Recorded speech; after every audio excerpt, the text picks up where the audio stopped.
this up. Or go where?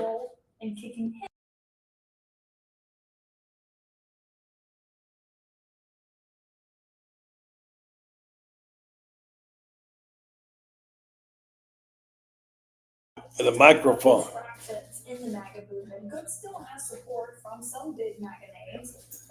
Says need help, question mark. Yeah. No, right, not above that. Let's see, I've got people. Rob Brown is on.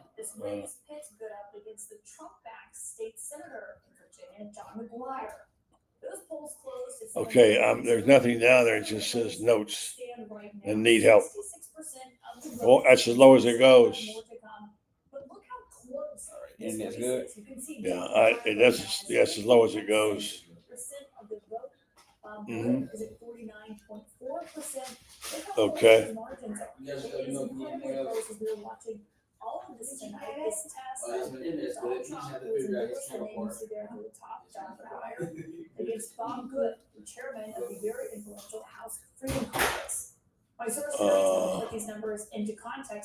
No, hold on one second. I see Rob. Senior data reporter Harry Ensign, and Harry. I mean, honestly, this race is so close right now at this moment. Razor tight. My goodness gracious, you rarely, I get excited on that. All right, now it's stuck on here. I won't get off this restream box I was up on now. We get a race tonight as tight as we have it right now. Okay, no, I've got Rob's picture up. Now down here at the bottom it says need help. All the way down, there's no left. It's blank. It's cogwheel. Okay, cogwheel settings.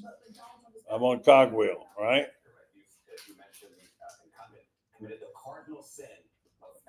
Okay, it's blank.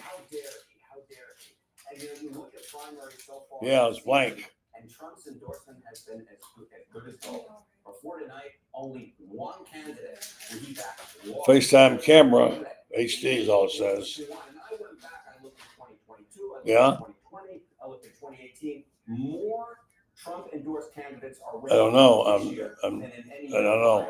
I've got it. It's not giving me any picture. I had the picture before. It was working fine. The camera showed me fine when it went on. So. Yeah, that's down here. I got the microphone. The camera icon says BMG.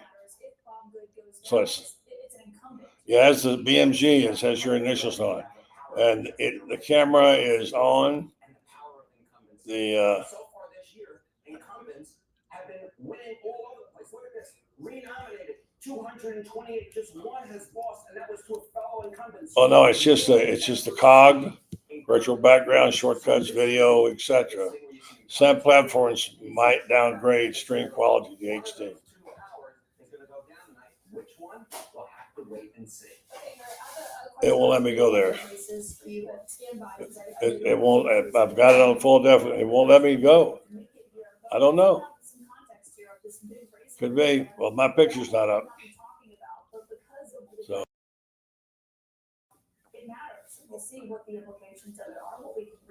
All right. Rob is on. He's broadcasting. Rob, go. Go ahead, Rob. You're on. I guess. I don't know. I'm not seeing it. Folks, if you're watching this, I'm in.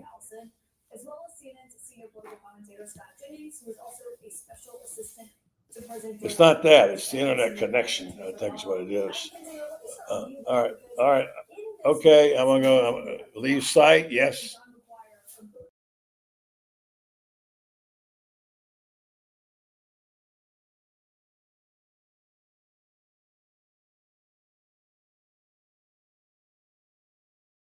Yeah. Hey, buddy. We're just ready for you to get going here as soon as you can come on here with us right now on the Tuesday night edition. But we got a big lineup, and I've seen that what all's coming in. So hopefully Brendan's going to be able to do his magic like he does every morning with me. So got to get that going. But should be momentarily have everything on here with us. But buddy, let me know what you want me to do, because I don't know if you're having internet problems, if you got any kind of a connection at all, or what the next move is.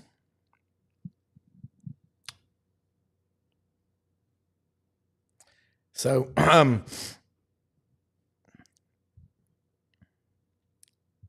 let's see. Buddy, are you there? Can you hear us at all? Okay, there you are. Hey, we're up and running, folks. Hey, there he is. Oh, So, buddy, you were in the witness protection program there for a second. no, I'm on the road, folks. I know. Problems. I'm in Tallahassee. That's first of all. See, that's the problem. Yeah. And then secondly, I have an internet connection in my room. Yeah. Started working on it for 2 hours. I was ready to launch with Rob, and then I looked at my computer, and I had no picture of me.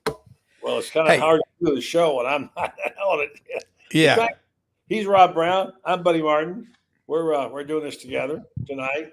We've got some guests coming up in a minute. David Whitley will be joining us shortly. He was going to be standing by for the night's game, but as you know, folks, Gators watched out.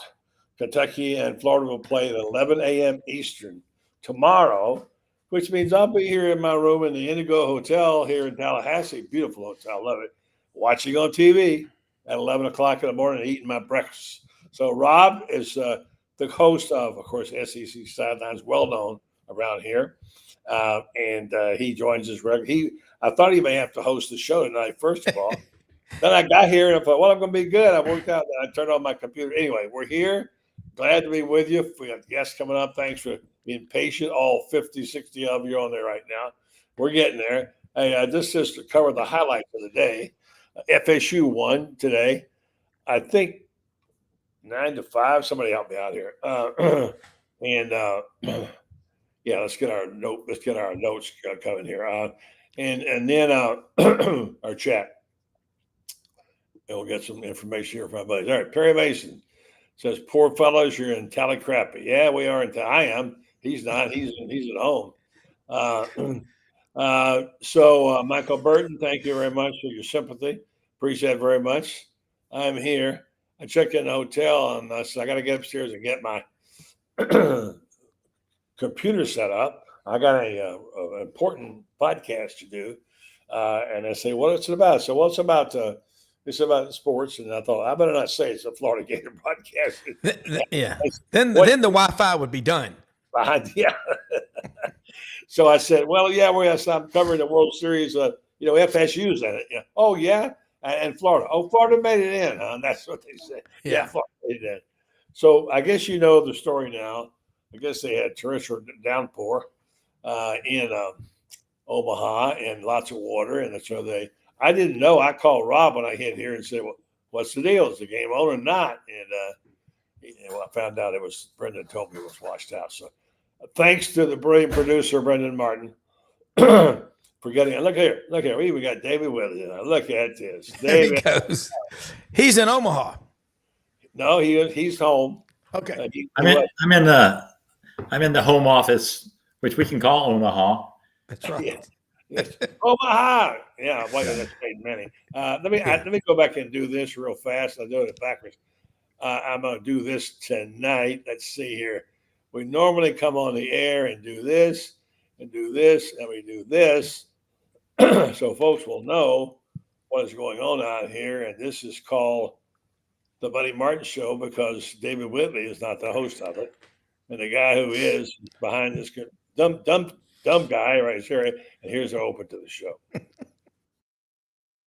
Old Buddy Martin, call him up and tell him what you're thinking. But be kind because he's doing the best he can.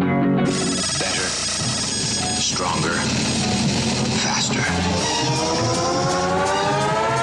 Mama says that alligators are ornery because they got all them teeth but no toothbrush. Hey, what if the voice calls while you're gone? Take a message. Bye. You ready, champ? I'm ready for this my whole life. I'm incapable of small talk. But that's why you love me, right? Kind of intimidating to be in the presence of so many great athletes.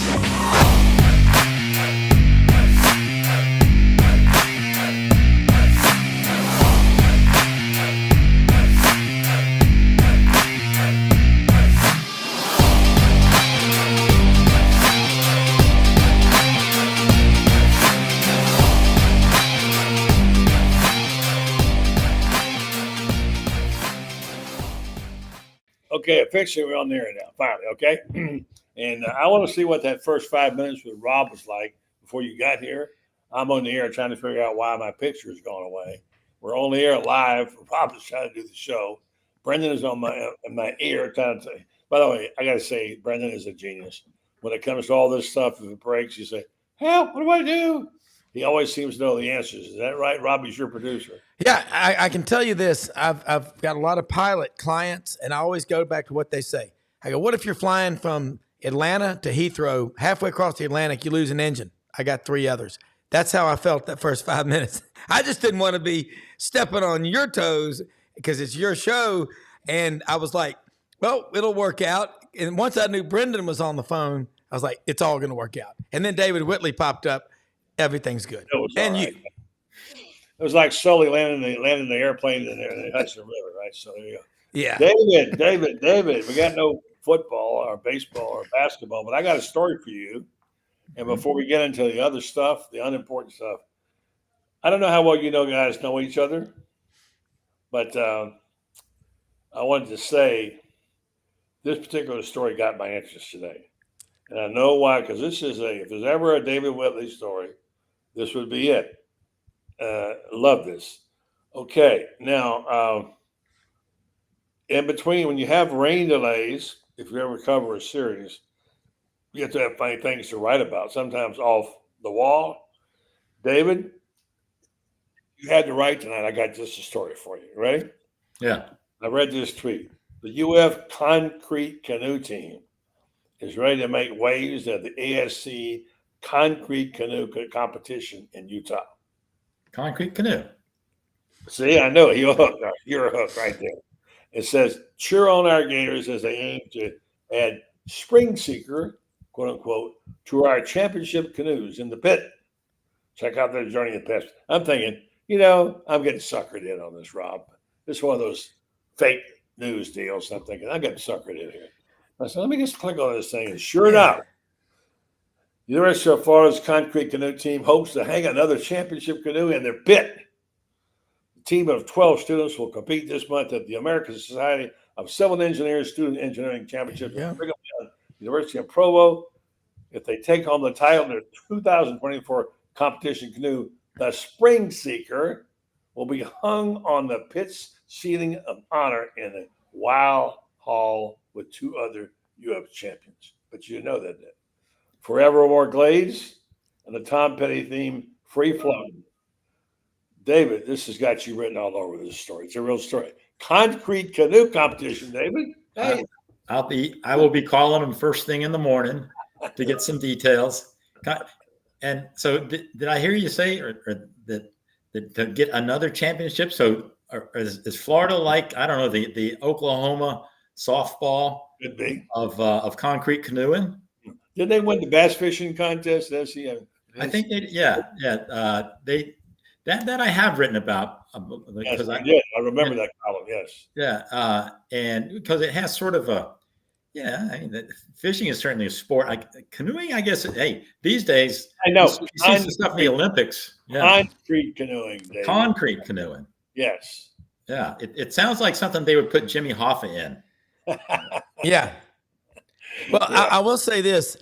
I actually canoe race a lot competitively, and concrete. Who knew? Concrete canoes. I promise you. It's the engineer. We used to have E-Day at Auburn. I guarantee you they have it at Florida, Engineering Day, and they would make concrete canoes, and they float and they compete in the Mississippi River race. It is so cool to see it. That's why those guys run the world, engineers. Yeah. But what's the name of the Florida College of Engineering? Let's you guys see. talk among yourselves for just a second. Cause that's a cool story, David. If you could get if they're looking for someone to cover that story, get you in there and paddle in a concrete canoe.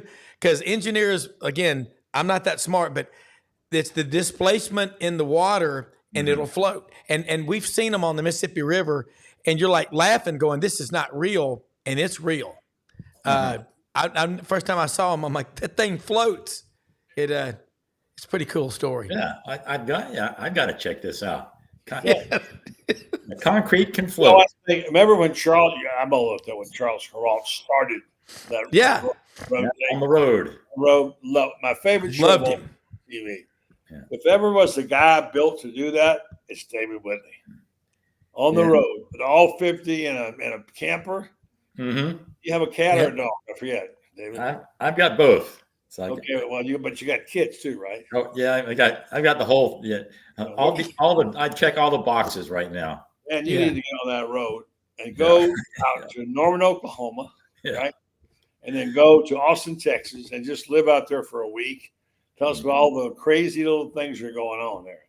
Mhm. Because what this man, hey, this guy is a national award-winning columnist. Again, it's not the first time. And I would love to read your stuff. That would be fantastic. Yeah, well, I've done some goofy things, but I've never been in a concrete canoe. That would be That would be. the Guess next what else? I ain't gonna be in one. yeah. Now I've written some columns that would take me down like a concrete canoe. Yeah. All right, so here we are, guys. It's baseball time again in the Rockies, as they say. Florida, I don't know, Rob, what you know about it. I didn't see any games today. I didn't see FSU. Some of our brilliant listeners, we got 100 of them watching right now, can fill us in. It seems like pitching setups, David, are critical to everything. Oh yeah. And look, Florida's are lined up. Now, I didn't read, I guess Coppola was going to start today. I don't know. Yeah. But they have now this extra day brings a lot back into the pitching staff, doesn't it? It helps, when you see the weather like that, you're thinking, well, maybe God is a Gator kind of thing, because it's once you get in that losers bracket, it is that is half a death sentence. I think Ole Miss battled out of it like 3 or 4 years ago and won, but it's rare because it really taxes your pitching staff. I mean, because college staffs aren't that deep with quality guys anyway. And, and Florida struggled all year. And, yesterday getting one inning out of Caglione, not that he didn't do other things to make, to pay for his scholarship yesterday. Yeah. But that put him, that meant they had to go long relief again. And man, they needed a day off, those arms, but they're right back at it tomorrow, and they need. I don't know if I've heard it both Coppola and Coppola. I go with Francis. Whatever the God, Francis Ford Coppola. Oh, okay. All right. If it's good enough for Francis Ford, it's good enough for Pierce. And so, but they're in that position where you just put a guy out there and you just cross your fingers because he lost Cags now. I think he's done pitching, maybe good for the whole time. His arm, I've heard his arm. Yeah, they haven't really been able to figure out what his problem was. It looked like he had an injury issue.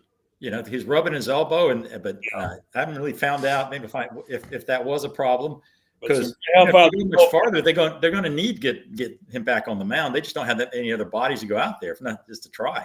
I don't have my phone handy. My wife just borrowed it, but I had the innings written down on what they have left in their bullpen. After this day of rest, it brings almost everybody back into play, and they've had some really good bullpen in the last couple of years. Yeah, it'll help them tomorrow. Of course, then the problem is, you get through tomorrow, then you got 2 more games in a row the next 2 days to get, if you're gonna, because assuming they win at 2 o'clock, or I'm sorry, at 11 o'clock, then they're coming back at 7 o'clock tomorrow night. Yeah, probably with I would guess, I don't know, Peterson, who started Saturday night. And then, so you win that. Okay, well, then you got to go back to who on Thursday. It just, and it is smoke and mirrors with that pitching staff at this point. But it's not impossible. I think I've got the. Let me just look here a second and see what I got here on the pitching stuff. Yeah. Okay. All right. So they didn't use Pierce Coppola at all. So he would now, obviously, he can start. They didn't use Luke McNally, who's a bright young guy with a good arm. Didn't use him. Didn't use Fisher Jameson, who's been off the bullpen. Didn't use Frank Menendez at all, fully rested. And Jake Clemente threw less than 30 pitches, and Brandon Neely, their ace, who, by the way, has been fantastic. Yeah. He threw only 45 pitches. Yeah. So you can go back to him. He's been their ace, man. He's been amazing, hasn't he? Oh, man, he has been lights out. And, yesterday they really, you could tell they didn't want to bring him in the seventh. And you prefer to bring in your closer when it's time to close. But, Yeah. They're in the position where, you got to go all in on every game because, if you don't go all in, there's not a next game. So they put him out there and he did his job. And, you can't, if it gets in a tight spot, you got to go with the guy. And that's what, Sully did. And it worked out yesterday. And, it's a tough spot to be in for Sully. Of course, he's been there 100 times, because you want to go with your horses, but you also got to protect these kids' arms. David, none of the losers, Brack. He talked about it in his press conference. Yeah. He's come from his own super regional every time. Yeah. And so he's never had to come to another regional and go to losers. But he said, I'm learning. Yeah. I mean, here's the guy, right. How many straight 9? And he says he's still learning. Yeah. I mean, Rob, I know you've been following it from afar. Yeah. And I know you watched some of it. What's been your takeaway on Florida? Well, I mean, the thing about Florida, you're right. That extra day is going to be huge. But last year, LSU, didn't Paul Scanes come and pitch on 3 days? I mean, and David's right. Don't wait to be great.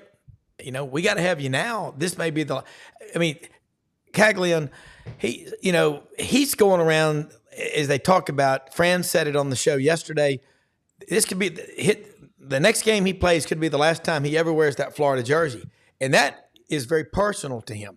But I like the resolve, the way Kevin O'Sullivan 9 times in 14 years being in the College World Series, and last year, I mean, they were runner-up. No one is talking about the fact that Florida was there in the championship, best 2 out of 3 last year. They're looking at, they won 29 games, lost 27 or 28 in the regular season. Now they got 35 wins. Now, I'm looking at these comments over here. Thank you, Michael Burton. Weather forecast for Omaha Wednesday, 97% chance of rain, high 69, low 67. Then he's got the complete schedule for tomorrow. So the Gators are going to have to play 2 games. It's the walking wounded. It's like a triage unit. But these are 21, 22, 3-year-old kids like you, Kyle. You know what? It's amazing what you can do with your body. But I wouldn't take a 5-hour energy. I'd just get some rest. Your body will be much better. Yeah. Tomorrow may be a very long day. Because you're showing up at the park.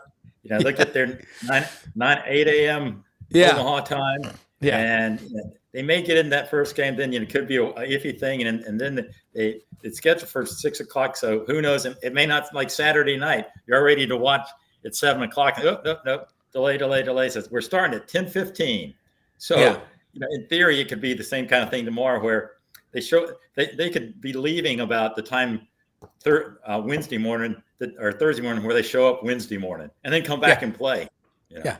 And that rain chance will vary throughout the day. So they'll get those games in. And Michael Burton's got a full schedule right here. I love it.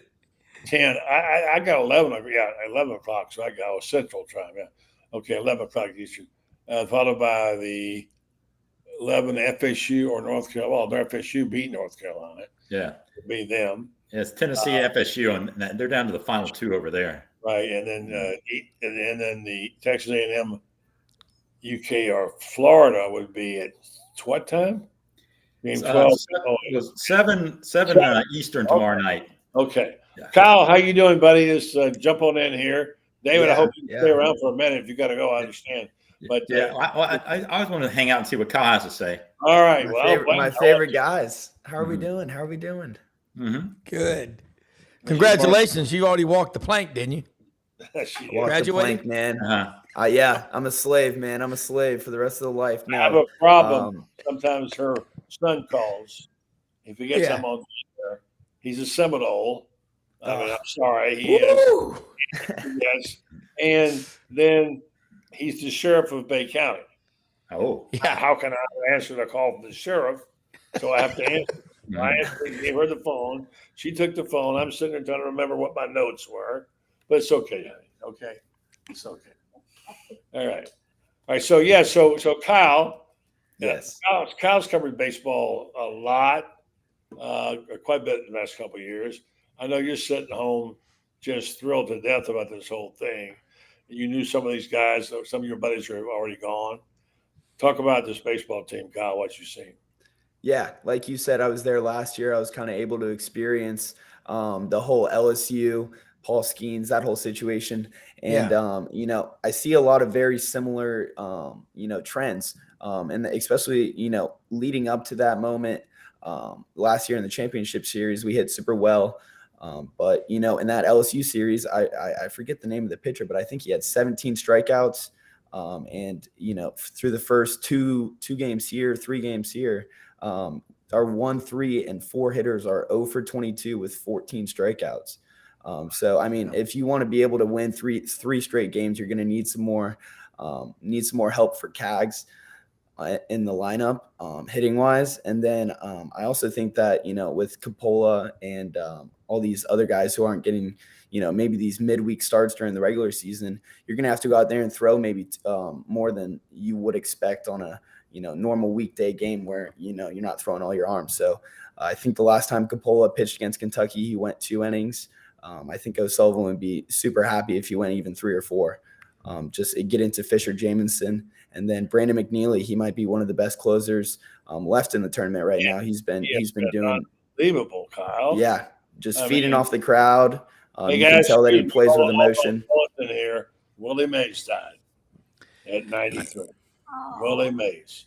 They were just talking about it today because they're having a big game this weekend in Birmingham at the Rickwood Field, the oldest ballpark in America, and he came up there in Birmingham. So all right, he's from Westfield. Yeah, about that Alabama. Yeah, stuff. and Hank Aaron went to Murphy High School down in Mobile.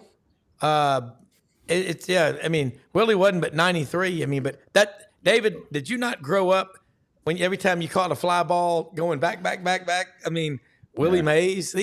You can't read enough stories about these guys. And Kyle, man, that was I love what you just said about the end of the game last year in the World Series. I think the Gators, like any team, these kids, you're their age, they're going to do whatever they got to do.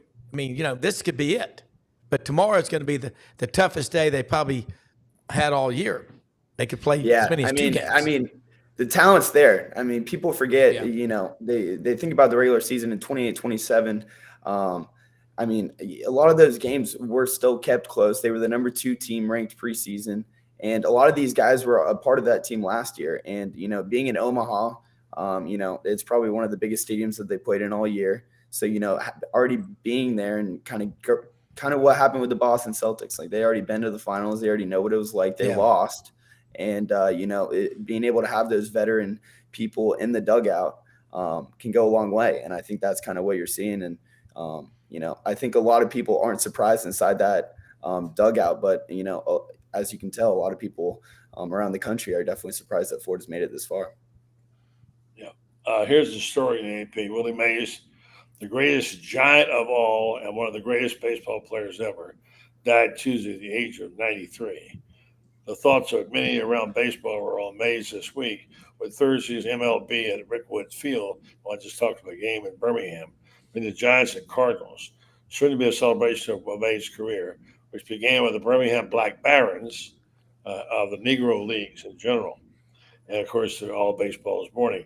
A little note on that, the Birmingham Barons, which are a white team, trained in Ocala for years and years and years. And they have our connection to Birmingham, and we all used to look at those Red Sox uniforms, which we could have one. But this moment I remember is when I was in New York, I was walking down Fifth Avenue, I believe, when I got there, I saw New York Post came up, and the New York Mets had traded for Willie Mays in his last year. If you remember, you don't, you're too young. They went to the World Series, and they went to, was it Oakland, I believe, in California. I was at the World Series, and Willie was playing center field. He was about 40 then. Willie never worked out like they did today. I mean, they just didn't do it. And he was in center field, and he played him in a couple of plays, and he stumbled and fell a couple of times. was really hard to watch the great Willie Mays stumbling and falling in center field. That's what struck in my mind.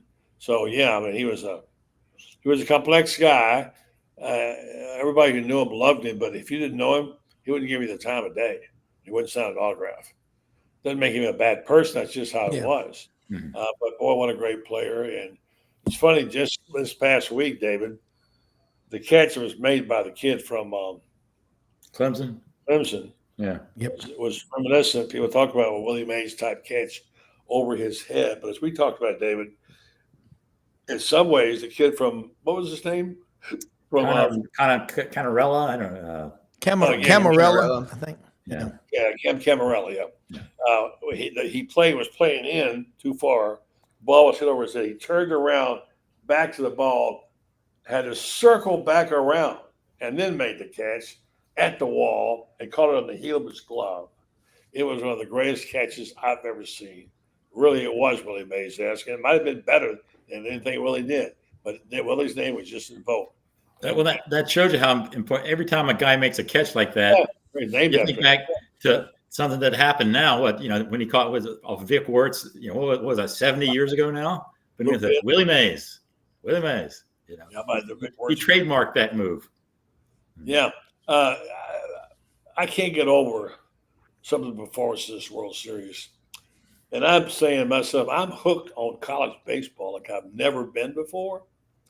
I tried to express it, David, in a column of hyperbole, but how baseball has changed. I played it in college for a year and a half, and loved it. And it was like, I said, comparing that baseball today to today's baseball, that's like taking if the VFW fish fry became the Macy's Day Parade. Mm-hmm. But this college baseball thing has blown up, Kyle. Blown up. You've seen it. You followed it closer. Maybe I'm just late to the game, but I am hooked on college baseball, Kyle. I was talking about it the other day with a bunch of my friends too, and we got down to the point that I think it's the format that college baseball has, kind of being able to host your own regional, getting the local fans kind of brought in, and then moving out to a super regional, and the double elimination, and then being able to have kind of an Elite Eight of all of the different regions come together.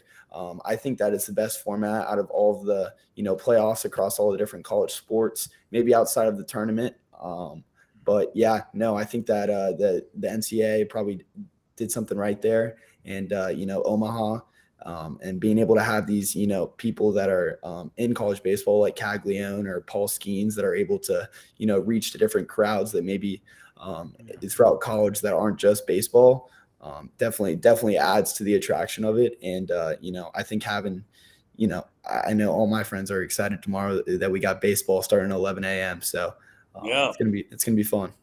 Yeah. It's going to be a good day. Buddy, can I ask you, did y'all have aluminum bats when you were playing for the Gators? No. They discovered aluminum yet? They corked them. No, we just had the old baseball was just like, real papyrus. Yeah, just like real horsehide and stuff like that. Yeah. We had our bats, we had to carve out our own bats out of oak. Yeah, I would think. Yeah, after the tree was hit by lightning. Yeah. Yeah. We didn't even think about having that, and I really hate that they lost that sound of that wooden bat. But I understand the economics of it. But so I was thinking about this game of college baseball. One of the things that we like about it is that the players come and stay for 3 or 4 years and get to know the townspeople come to the game. And it's different. I mean, a lot of retired people, especially college games, go to baseball games, go to Florida, and they get to know the players, and they have a relationship with the players. It's an intimacy they don't have in other sports, because baseball, not being a big revenue sport, the players are more accessible, and it's really become a popular sport for locals to go, and they can afford to go to the game, guys. Sure, it is a social event, and it's also the same as the softball team. They have just a great core of fans that they build their spring around, going, because it's just relaxing to go out to the old ball yard and spend the evening there, and that's what they do. And you get your season tickets, and it's a good show. I mean, it's not like you're going out there and you're watching a team that always struggles, and they always have especially since they got the Condon ballpark built, now people who used to go sweat it out at the old ball yard, now it's like go like you said earlier, going from the fish fry to Macy's, with a new ball yard. And so it is, and Gainesville is not unique in that respect. If anything, it is maybe in the top 5 in the SEC for just crowd thing. I mean, you go to some of these like LSU and Mississippi State. It is the thing to do. I mean, LSU is just legendary for the way they follow. And it's funny. Last year they have that shot contest at the bar and right. And Kyle, you probably found a few. Yellow shots. Kyle knows all about those. By the way, I should say the program being brought to you by Melvin Law. I just want to make sure we get our sponsors out there. We had Jeffrey Mellon on yesterday, and last night he just came back from Omaha, loved it, and great. And Jeffrey just eats it up. By the way, Mellon Law, they're not only a good law firm, they do a lot of sponsorships of things. And for the University of Florida in this show, but they're very involved in all aspects of college sports. Mellon Law, and they don't back down. All right, getting that commercially, and now a couple of notes here on this. Scott Carter said the Gators do play their way into the College World Championship Series. They will have earned it the hard way. Regional, super regional, wins on the road, playing out of the losers bracket in Omaha, including a doubleheader. Jeff Cardozo wrote 4-0 when the season has been on the line in the postseason with the Florida Gators. Congrats to Jack Caglione for 100 hits, 34 home runs on the season, and 74 for his career, all with one swing. And I wrote a column yesterday just saying, David, it's time to build a statue for Cags. I don't know how you do all that, but this is the greatest baseball player I've ever seen in Florida and one of the greatest of all time. It's sort of, he didn't even make the Golden Spikes top 3. And I think the voters on there, they must be thinking, hey, we voted too soon because it's this is the Heisman of the baseball thing, and how he's not in your top 3. What more does the guy have to do than do that? But it is you hate to see it. You think a guy like that is irreplaceable, and he is, but you're thinking last year, God, Wyatt Langford, you think, oh, how do they come back? But they always come back with a good team. There won't be another Cags, but they'll have they're gonna be have somebody. And a good lineup next year, but you just want to savor every at bat because you just never know with that. I mean, it's not just he hits home runs. He hit like even that one yesterday. It was just a screamer. Like a 1-iron, and it had to be like against that wind to get out. It was a 1-iron. You're right. Yeah. And you just see the coach for NC State just shaking his thinking because his.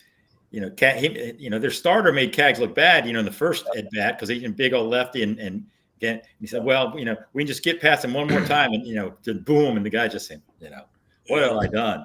And that's why you saw. I mean, what they say, he has 30 intentional walks this year, which is they've only been counting them for like 8 years, but that's as many as anybody's had. But it's true. I mean, I think if they do go another couple of games, if they keep intentional walks as a CWS record, that he will put it out there in sort of like a DiMaggio fashion. Yeah, I tried to come out with this yesterday. If he's had more walk-offs and a group of what do you call guys who steal in the store, and at a Washington D.C. Walmart, thrifters, looters. No, the guys who smash and grab. But anyway, good evening, Loren. How you guys doing? Seminoles and what's up, Loren? What's happening? We're having a good discussion about baseball and other things here. By the way, Florida State also headed to the semifinals. They late Tuesday beat North Carolina 9-5 at Charles Schwab Field. I can't get used to saying that. In the men's college, where FSU's victory has officially eliminated the Tar Heels, battle was going on the day Tuesday night. It was postponed, of course, as we know. With the victory, Florida State advances to the semifinals in Omaha. We'll take on Tennessee Wednesday, and the Volunteers secured their spot in the semifinals with a dominant 6-1 win over North Carolina. Not the only game that wasn't a walk-off, right? All right, so guys, we're all here together. We're talking ball. We're talking baseball. Feel free to jump in and have a conversation. David Whitley next year is going to go to the concrete canoe team competition and not the World Series. That's enough. And then finally, Loren, there is some changes in the softball program, which we'll get to in a minute. So, all right, who wants to jump in next? Best thing so far you've seen at the College World Series? Kyle, go for it. Shoot. I think that the three straight walk-offs to start the College World Series, I thought that was super cool. And then getting that late night. I thought late night baseball the other night was pretty cool too. Staying up till 2 a.m. and just sweating out the Gators. Obviously, it didn't go our way, but it was making memories. So, all right, David, best thing you've seen so far? Well, the most compelling thing I've seen so far was that check swing, non-check swing that cost FSU the first game. Yeah. I mean, as far as just controversy, because it was a 50-50 call, but you just think, man, if he just called that a strike, FSU's in high cotton, and then suddenly Tennessee's in trouble, and just so much was riding on that one little questionable call, and I saw someone tweet us that they think that it was Kurt Herbstreit who made the call because Herbie's got it in for FSU, as we all know. Yeah. Our friend Aaron Duke, who always likes to rip on the officials, Loren, says their home plate was horrendous in the last couple of games on both sides. Have you noticed the umpiring at all, Loren? Yeah, I mean, I think it's been a little suspect. Off and on really throughout the whole year. But I'm one of those people that I think that I've said it before. It's like those people that rail on the college football officials. If you waiting on the officials to win you a game, it's like looking for money in your couch to pay the rent. Come on. It's just, to me, it's a very easy way to not own up to your own transgressions. So, I think the big thing is, the SEC has kind of vanquished the ACC in a lot of ways in the tournament, and that's pretty cool. So, score one for the SEC in baseball, and they can kind of lay claim to being the best, at least in three sports, with football, softball and baseball now. So I think that's the most interesting thing. But I mean, I think that, as the game progresses, I think they're going to start to kind of maybe throw, they always throw that diagram up there and show whether it's a strike or a ball in different telecasts. I mean, we may be headed that way. I hope not, because I like the human error in the game, but the umpiring will be what it is, and let's just hope at the end of the day it doesn't cost somebody a championship. But I think it's just one of those things. Rob, you can speak to the SEC dominance. Yeah, I do. I think, here you are, you got 4 SEC teams still alive. I think that's been the takeaway so far. And Florida had a 13-17 regular season record. It just goes to show you that iron sharpens iron. You're playing tough competition. We talked about it on the show yesterday with Ben and Franz. Midweek games against Miami and Central Florida, those just make you a better team. So, your record may not be, it was, 34 wins when they got to Omaha. Tennessee, on comparison, has 55. But when you play in the best league, it's the reason why the same thing's going to happen in football. You're going to have 3 or 4 teams in a 12-team playoff coming from the Southeastern Conference. It's just the way it is down here. Your schedule, we're going to have a 9-3 SEC team in the next few years make the CFP. When they go to 14, it's going to happen, because they're going to look around, and just like in baseball, they're going to say, who's better? Who's better? Yeah. Mm-hmm. I'm getting banged on by one of our callers, one of our listeners, who keeps coming on about Dale Thomas. I'll get to you here. The War Channel, they want to know. And a lot of people are not familiar with Dale Thomas. He's the guy who plays third base. He's sometimes makes some mistakes. He's a pretty good. He's a hustler. He's a heck of a player on defense. Occasionally, it's a long ball. He comes in off the field and he gets in screaming in the face of the pitcher every time to get him fired up. I know, Kyle, you've seen it. Rob wouldn't know about it. And Lauren, you may have I think seen it's great. it. You like it? Okay. Yeah. So it's a little too much over the top, though. War Channel wants to know, can we hear about Dale Thomas? All right, who wants to talk? I mean, it's just one of the things, man. It's once again, it's part of what works, man. I mean, every team has their thing, and it's what works. I mean, you got to kind of just. I mean, it ain't much to talk about, really. It's just it is what it is. I mean, it works, and that, if that's what they like to do and how they want to do it, I think that Cal may be to shed a little bit more light on it, but I mean, it works. I mean, everybody has their quirks in sports and different things to get people going and hype things up, and whether it be music or rituals or a little bit of everything. I mean, it ain't much. I mean, that if you've played any type of sport that is dependent on others, then you find a way to get the best out of each other, and I think that's what this is. Let me throw it out of here that's off the wall a little bit. One thing about baseball is the reason it's so popular, it's being televised a lot more. And you're getting to see more games now. It used to be just on radio, and then sometimes it was hard to get on the radio. When I owned radio stations and like out of Gainesville, we were not on the network. But every now and then Florida would get too many games. They couldn't get them all on their station. They come to us, could you carry the women's softball team? We do it, whatever. But I want to get to this point of who Sean Kelly and Jeff Cardozo are. I thought about Cardozo, and I've listened a lot to Cardozo this season because I couldn't always get the games on TV. I think Sean Kelly's okay. I mean, he's earning his spurs. I think Jeff Cardozo is really good. Just listening to the nuances of the game, the rhythm of his broadcast, the knowledge he brings to it, the microphone. I've become a Jeff Cardozo fan. Kyle, I bet you. I listening, I've actually, been in the car and turned them on, and the way that they're able to break it down has been really cool. And I also liked they brought in an ex-player. He's off the tip of my tongue. He played last year. He was the catcher. BT. BT Ripel. They brought him into the booth a few times, and kind of just having his perspective. Those two guys are awesome, and super, super nice guys. Yeah. I know, David, you probably heard it a few times. Oh, yeah. I mean, Jeff, you can tell, he was a pitcher, 20 years ago? And so I mean, he comes from, a place of knowledge, and he's become a good broadcaster too. Because, just because you've done it doesn't mean you can talk about it, but he can talk about it. And you're right. He knows how to work a game now, how to insert things.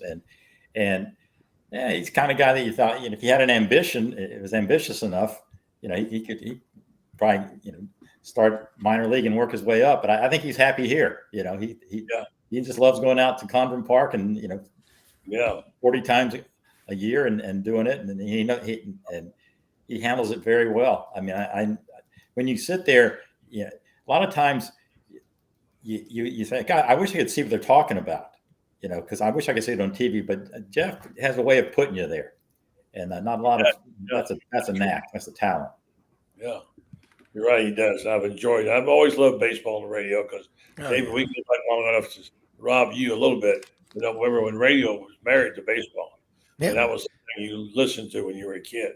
Any Cardinal games you could get on KMOX, whatever. Oh yeah, Rob, I know you grew up doing that. Well, and we've had Jeff Cardozo on the show. When I first was looking for a Gator when he started Sidelines back August of 2019, Jeff came on many times, and he'd be on with Butch Thompson, Auburn's baseball coach, and he's got one of the best baseball minds out there. I think he's from Miami, Fort Lauderdale, something like that. But he is his whole family's Gators, and he loves what he does. I think he's a fantastic broadcaster. And again, there's no better sport to attend in person than baseball. Yeah. But listening to on the front porch with a pitcher of Long Island teas and a cooler full of ice cold Ham's beer, listening to baseball. You can't get better if you're not there. It's the greatest. And my dad the other day said, "Boy, I wish I could find that original Superman comic book. I bought it the first day it came out." And he goes, "I knew it'd be worth something." I go, "Where is it?" And he goes, "Boy, I'm 95. I don't know. I have no idea." I'm like, "God, I'd love to get it." But I just love baseball. And that's sad about Willie Mays, about him passing away. Yeah. 93, though, he lived a great life. But Yeah. God, I love baseball. Yeah, boy, you think So before I these switch, things happen in threes. You got Jerry West, and Willie Mays, and Bill Walt. Maybe that's the three. oh, yeah, 3, Yeah. Big Red. Yeah. Mhm. yeah. How about those Celtics? How about Al Horford? He gets Here we go. Yeah. 18 flags for Loren. Laker fan. Sorry. Well, Can't shake it. Can't Al, shake your boys are in it this year, okay? it. Hey, just hope they get a coach by opening game. Yeah, right. Yeah. I was happy for Al Horford. That's right. Yeah, I was. All right, too. guys, let me do this real Disappointed. quick, and I want you to get a couple of football comments from this. Football. Oh, yeah. It's funny. You almost don't like talking about it now. Right. Hey, trying to 9:54. Yeah, this may be a record. I know. Football wasn't introduced till 9:54 p.m. No, it's just a record of this show because that's what it is 90% of the time. But it's been refreshing. Yeah. Like I said today, I remember when I played, baseball was something that you filled in between a few weeks between football and basketball to fill out the schedule, you know. So 74 days away, if anybody's counting. there you go. Right. And 75 till dove season. That's right. Yeah, You're correct. Yeah. 75 till opening day of dove season in Tennessee. Let me tell you about TitanMRI.com. Fine folks who sponsor this program too. They will accommodate you, and they're now open for business. Have been for a while in North Central Florida. If you need an MRI, listen to this. If you hate to go get an MRI because it makes you claustrophobic, a lot of people do. They got you covered there. They have a special camera with larger spores, so you can be more comfortable when you go there. They also can make an appointment for you at night, the weekends. If you're busy and you don't have time, they will custom make your particular appointment. You say, "Well, I don't have insurance." Well, they'll take cash or card, and it's not terribly expensive. So if you need an MRI, I encourage you to look at TitanMRI.com. Urban Meyer today said that Ohio State has one of the greatest collections of players he'd ever seen. He raved about Ohio State, all right? Now, we're starting to think about this football season. We had so many new things. 12 playoff teams and all that kind of stuff going on. And new conferences. We still don't know what we got in the SEC yet. But now you start looking at teams, schedules make a difference. But Ohio State, according to Urban Meyer, has one of the greatest collections of talent he's ever seen. If you had to make a choice today, you had to pick 6 to 8 teams to get among those 12s, who would it be, Kyle? Give me your 6. 6 teams to top 6 teams. Yeah, they're going to be among the 12. Where's the first year easy? Georgia, obviously. Georgia. I hate to say it. I think Florida State has a good chance of getting back there next year. I think DJ is going to be pretty good. They have a easier schedule. I'm excited to see what Alabama looks like. I think that. So that's 3 right there. I think Michigan gets back. That's 4. Ohio State 5, and then 6. Let's go something crazy here. Ole Miss. There you go. All right. Who wants to go next, Loren? I'll take a run at it. I'm going to go the usual suspects, Georgia, Ohio State, Michigan, Alabama, USC, and Clemson. Rob, a lot of people like Penn State. Not buying it. I'm not drinking that Kool-Aid. I've got Georgia. I've got Ole Miss. I'm going to say Ohio State and Michigan again because of the league they play in. I'm going to say Oregon, and my wild card is Tennessee. I think Nico Iamaleava is that good a Iamaleava. I said it right. I've been working on that. Yeah. He's still DJ though. That's the other one. But that's what I think is going to happen. But I do think that Texas, without Bo Davis coaching the defensive line, he's at LSU now, is going to lose 2-3 games, maybe 4 this year without him. He's that good a coach. Wow. David? Oh, I don't have anything to add. They hit them all. And the one that Rob mentioned was Oregon, because I think that Lanny's got it going, and bringing in Dylan, what's his name? The UCF / Oklahoma / now Oregon QB. Yeah. I don't think that that offense will keep humming, and so I would definitely have them in my top 6. Did I just hear that Miss Wrong, at least 4 guys, team people on this program picked these teams and nobody brought up Texas? I brought them up, but I told you why I don't think they're going to make it. I was going to mention them till Rob said that. Then I was like, nah.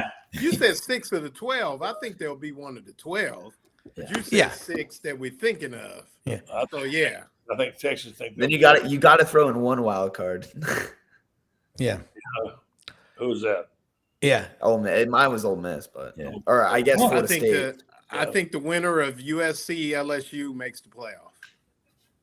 Did you hear Ole Miss? Did you hear USC cancel their game with today? I read it someplace with Ole Miss. They're home. I think I got that right. Let me look at my notes here, but so much going on. How do we keep them up? I got so many things, so many sports going on at one time. Southern Cal's not playing Ole Miss this year. Hold on, it's not this year. All right, hold on. USC home versus Ole Miss has been officially canceled. It wasn't this year. Why? Going on that saying, well, they're saying that Keith Harder told Michael Katz this morning, Lincoln Riley runs out of another SEC team. Somebody said, well, there you go. Lincoln Riley's star has fallen a bit, don't you think? Yes. Yeah. USC USC would like to have Lane Kiffin back at this point. Yeah, they would. Yeah. He's for some pretty good teams. Yeah. I just make Lane Kiffin the last thing we talk about tonight. What the heck? You can love him or hate him. Here's a guy who got fired, but they let him off the bus, didn't they? Was it Tennessee at the airport or something? At USC. That was the USC one. USC. Yeah, he voluntarily snuck out of town, snuck out of Knoxville. Yeah, no pun intended. Voluntarily. Yeah, there you go. And of course, in the NFL, he burned those bridges. What about this guy? He's a smart coach. His players seem to like him. There's a piece of him or something that just missing that keeps him from being that guy. I like Lane Kiffin. I don't think he'll ever be that guy. That's my take. Loren? I think he concentrates too much on one side of the ball. I think that, to really be dialed in, you got to be. I mean, Urban was an offensive guy, but he had his hands on the pulse for the defense and the special teams. I think there's always it's just always something missing with a Lane Kiffin team, and I think it's because he if it's one drawback, he believes his own sauce when it comes to the O's instead of the X's, if you know what I mean. And I think that sometimes he feels like, it's like my stuff works no matter what. And I think that then little things that cost you big ball games, they come back to haunt him. And I think that's his issue. Rob? The only reason I feel different about Ole Miss this year is Yancey Porter, who's on our show every week, Rebel Yell Hotline. The coaches feel like they got 12 defensive linemen that they can actually trust. And Jeff Cardoza just texted me back, and he's got nothing to do tonight. But I'm going to have to get him on the show later in the week. But that's a class act. That guy's fantastic. But I just think that Bo Davis is that big a difference maker, and he's coaching the defensive lineman. Was it Kyle or Lauren that said, this is my friend Sasquatch. We found him at Walgreens the other day, $7. But LSU, with Bo Davis coaching the defensive line, that is enough right there to put them because Nussmeier will get the job done. This kid's been training and drawing up plays at the kitchen table since he got out of diapers. So watch out for LSU. I agree with that. Kyle? I think to Lauren's on kind of bouncing off Loren on the other side of it. I think that Ole Miss is going to be probably one of the most, news covered teams nationally throughout the year. I think they're going to be a fun team to watch offensively. And I think that they're going to have kind of that swagger that Loren was talking about, like it's either my way or the highway.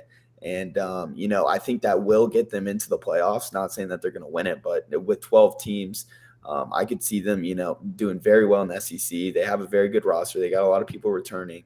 And as Rob was saying, with the depth on the defensive line, hopefully that'll be able to, be enough for Lane Kiffin, because obviously the strength is the defense. But I think this will be a fun team. And, I think, he has the state of Mississippi behind him. Yeah. Let's wind up with the award-winning columnist, Professor David Whitley. We'll be writing about the concrete canoe. The concrete canoe, yeah.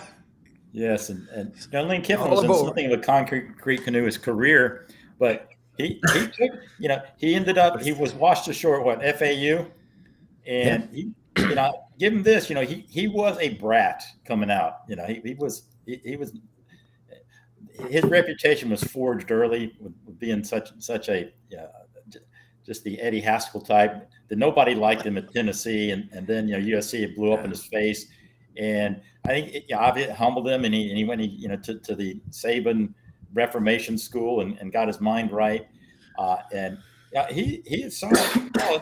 I do sort of wish he would have taken one of those or gotten one of those big Bama or Texas when they were talking about it. Just so now you always think, and he plays it up. Well, we just can't compete in IL. We always it's tougher at Ole Miss, and some of that is true, but. So he will always have that, I don't say an excuse, but it gives him an out, that he doesn't quite have everything he needs at Ole Miss that they would have. And if you had gotten the Bama job or something like that, we would really see. But if they make the playoffs, it is almost as good as, I think people in Mississippi would think, we'll take that every year. Who wouldn't? But if he can bring a national championship to Ole Miss, talk about building a state. They should just rename the state, Laneville or something. Yeah. I thought, Johnny Vaught, or was it Johnny Vaught or Johnny Vaught? Yeah. I forgot. Johnny Vaught. Yeah, Johnny Vaught. Yeah. I thought that was as close as, there would never be anybody that, he is like getting that 99-yard touchdown pass. Nobody's ever going to get 100. Nobody was ever going to get another national championship at Ole Miss, I thought, because times had changed. But if Lane gets in there and gets bow down. One championship at Ole Miss is worth like 5 at Alabama. 10. By the way, just so you know, Rob, this. Johnny Vaught won 6 SEC championships and 3 national championships. Here's another thing people got to know: Dickie Scruggs. Remember this name? He went to federal prison for a while. He was the lead attorney in the tobacco law settlement in Mississippi. And his personal take was $700 million. Okay, his was $700 million. There were 14 other attorneys that went to law school at Ole Miss with him in on the case. There's billions of dollars in cash. The Grove Collective has over 11,000 members. Those folks are. I live in Memphis. I'm among them. But again, you know what it's like at Florida and all these other schools. They hadn't done it. They hadn't won the SEC in 60 years. So this is going to be a lot of fun. But that November 23rd game, they're all worried about going to the Swamp, because by then, Florida's either going to be playing from desperation or whatever. But I think they will be a better team. But Ole Miss has got to go to the Swamp November 23rd. That's going to be the biggest late season game in the modern era of Ole Miss football. That's how big they're looking at that game. That's what they're saying up here in the Delta. All right, my guys, just one more bulletin. Aaron Judge left the game tonight, injured after the tear he's been on. He's been hit by a pitch on the left hand, so not good for the Yankees there. All right, guys, great job as always. You don't get any better than this. Kyle, good to see you again. Loren, thank you as always. See you Thursday night, Loren. David? Yes, sir. glad you didn't get to go, David. Yeah. Good night, Well, guys. the weather forecast, we may be talking CWS next week too. You may be doing I'm beginning to think so. Yeah. maybe look at a concrete arch. Yeah, that's right. Yes. Yes. All right, Rob, great job as always. Thank you, buddy. All right. Thank you for letting me join, man. I love it. Oh, it's always a pleasure. And don't forget, Rob, catch Rob in the mornings at 9 a.m. Eastern on the SEC sidelines. And that crazy producer guy he's got who bailed us out tonight. Thanks to him. Yeah. Back tonight. Thank you. Appreciate it. All right. You bet. Good night. Thank you. See you guys. Thank you. All right, folks, I want to wind up by telling you about my friends at Renstar Medical Research who sponsor this program. Take myself off the air. And thanks to everybody who helped make the show. We're in Tallahassee. We'll be staying here at the beautiful Indigo, which I love, by the way, if you haven't stayed here. And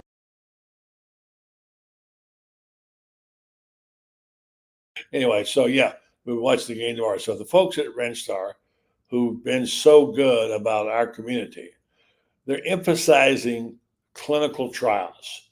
What is a clinical trial? It's where people come in, sign up, have to qualify for some particular study. Let's just say psoriasis, whatever. And you have a group of people sign up for it, and they come in and they have the placebo pill for some, and they have the new medication for other to see who responds to it. They do this because they want to know more about the issues of health that we have in our area, immediately north central Florida. And Renstar is a world-class organization whose information is shipped out around the world to these other companies. And so Renstar does it right. In some cases, if you sign up for these, by the way, if you want to sign up, go to renstar.net, see if you qualify. You could be paid for time and travel. And of course, you also could get special study medications that nobody else would get, and devices. And so anyway, if you don't want to know more about it, go to renstar.net, check it out, see if you would qualify for it, and you'll know why people say Renstar Medical Research, seeking tomorrow's answers to the health questions of today. It's been a good show tonight, folks. Thank you to everybody that made it possible. Thank you for tuning in and hanging on during our rocky beginning. And we'll be back tomorrow night.